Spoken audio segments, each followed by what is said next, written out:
iPhone 13真的要来了，我是小天，欢迎回来。离 iPhone 13发布的日子越来越近，那继上次我总结了 iPhone 13的新功能之后，最近几天我又看到了几条关于 iPhone 13挺有意思的消息。一上来可能就有一个暴击了，因为 iPhone 13的售价可能会提高。据报道，苹果正在计划提高即将推出的 iPhone 13的售价，以补偿其芯片主要制造商台积电增加的芯片生产成本。台积电称，他们先进和成熟的工艺技术将增加大约20%的生产成本。新的价格预计将于2022年1月份生效，但是台积电已经通知他们的客户，这个价格调整也将针对于2021年12月份的订单。由于台积电芯片生产的成本增加，这将影响到包括苹果在内的好几个大客户。台积电对于7纳米以下的工艺技术的报价将提高3%到10%，而苹果尽管他们是台积电最大的客户，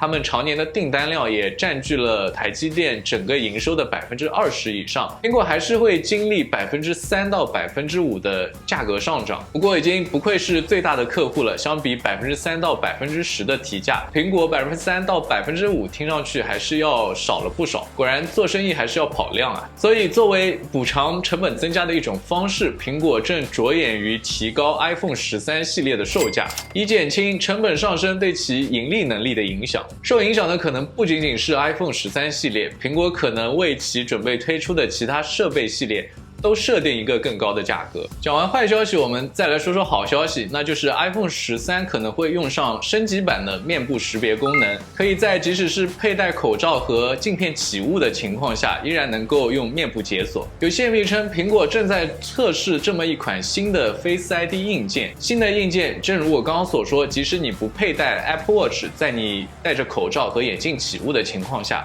依然可以自动解锁。苹果拿来测试的更先进的 Face ID 的硬件，就是这个看上去是装在 iPhone 12上的一个外接设备。这个设备可以允许 iPhone 12绕过内置的 Face ID， 从而使用该外接设备来进行面部识别。苹果需要进行大规模的测试来收集更多的数据，但同时他们又要在不能分发未发布的 iPhone 13的情况下，给员工们提供新的硬件。于是就有了我们刚刚看到的这种外接设备的出现。参加测试的苹果员工也是被要求在一系列条件下，比如说佩戴口罩及眼镜的情况下来测试该硬件。员工们也仅仅是按照要求来进行测试，并没有被告知新的 Face ID 硬件的传感器阵列有什么具体的变化。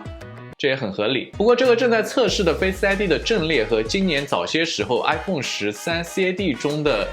布局看起来完全一致，被拿来测试的 Face ID 的硬件比 iPhone 12现有的 Face ID 硬件要窄上不少，而和 iPhone 13机型上的相一致。不过很显然，这些测试是在最近才开始进行的。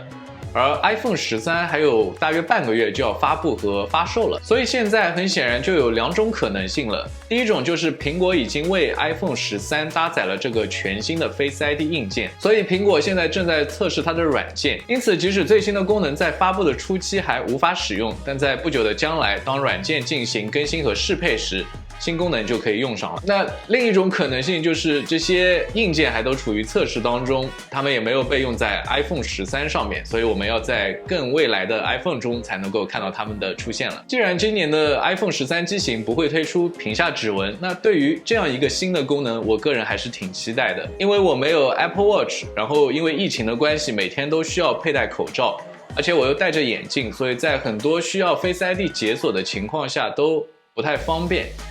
所以就让我们期待这项功能可以出现吧。最后一个消息是，一张据称是用来密封苹果产品包装盒的标签的照片，证实了苹果即将推出的下一代 iPhone 的名字将是 iPhone 13。其实随着设备发布日期的临近，每年在这个时候出现 iPhone 包装盒的图片并不罕见。去年在 iPhone 12发布的3周前左右，也有人分享了显示这些正确命名的包装贴纸的图片。iPhone 13真的要来了，我会在频道更新苹果和其他电子产品的相关新闻和使用体验。如果你想第一时间获得推送，记得订阅我的频道，点个赞，也欢迎留言告诉我你想购买哪款 iPhone 13产品。我是小天，一个普通的消费者、上班族和科技爱好者。我们下个视频再见，拜拜。